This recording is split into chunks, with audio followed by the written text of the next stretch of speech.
Então fala aí, galerinha. Eu falei, mas o que me ouve? Dessa vez aqui, pessoal, vou trazer um tutorial como fazer um bebedouro no Minecraft 15.0 pé. Então, galera, você vai começar quebrando 4 blocos. Oh, desculpa aí, gente. Começar a quebrar 4 blocos. Depois você vai pegar um ejetor, assim, um ejetor.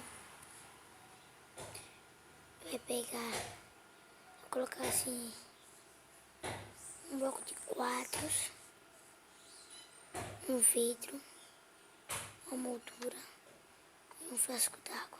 Você virar assim vai ficar bem decorativo, sabe? Aí depois você tampa com um bloco. Você vai precisar do botão. Depois você tampa. Cadê? Com um bloco. Só essa parte. Pronto. E aqui você coloca o frasco d'água. Então, galera, tá feito nosso bebedouro. Super, super fácil. Aqui, quando você vier, aperta no botão, sai o frasco d'água, pega aqui e bebe. Bom, galera, esse é o tutorial de como fazer um bebedouro. Então, é muito fácil, galera, super fácil. Então, fui, galera. Tchau.